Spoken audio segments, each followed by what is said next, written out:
Cork Red FM. Obviously, it was very disappointing. We had a big crowd.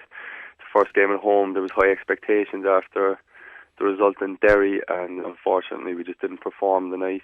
But partly that's down to Waterford are a very strong side. They've been together now a couple of years, and they're definitely going to be up there challenging for promotion this year. So, we're not going to get too disheartened with it. It's early days yet. Yeah, overall last Friday night, the game against Waterford, huge positives apart from the result. 4,500 people turning out, great atmosphere.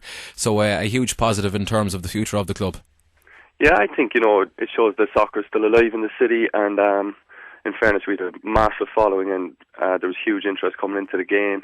Hopefully, the people who went to the game won't be too disappointed with what they saw on the pitch. We're really a work in progress, and if we can get as many of them back in the future, it would be brilliant for the club. Yeah, no, Greg O'Halloran was sent off in that Waterford game last weekend. Cillian, he'll be a big loss tonight. I'm sure Greg was fairly frustrated with that sending off as well.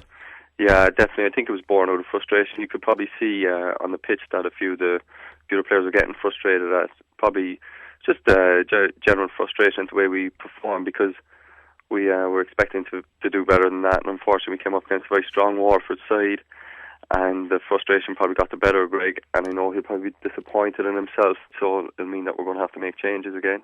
Yeah, I know Tommy's been working hard in terms of trying to add another few players to the squad this week.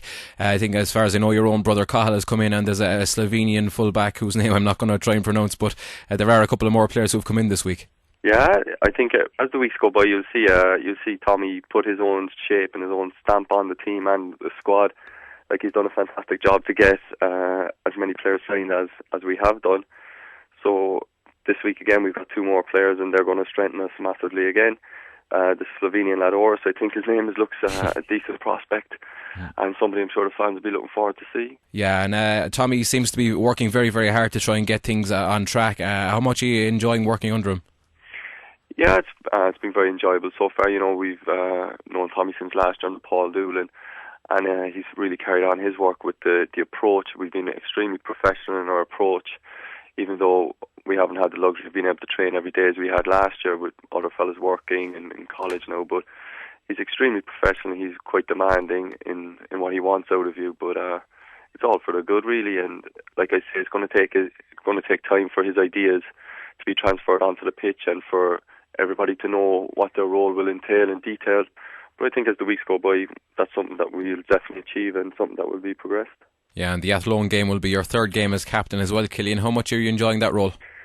Yeah, I'm enjoying it massively. It's a new experience for me to be doing it week in, week out. But, we don't have too many experienced players in the squad, so it's up to us to really help the others along. Yeah, no, Athlone Town are the opponents tonight, Cillian. They've got 2 wins out of 2 so far, so it won't be easy. No, definitely not. I think the first division is going to be an extremely competitive division this year, and Athlone have gotten off to a flying start. They've got a lot of experienced players that would have had good experience playing in the Premier Division, and it's not going to be an easy game to play in or an easy place to go throughout the season. So we'll be looking to definitely make an improvement on last week's performance, and hopefully we can get the right result up there. Cork Red FM.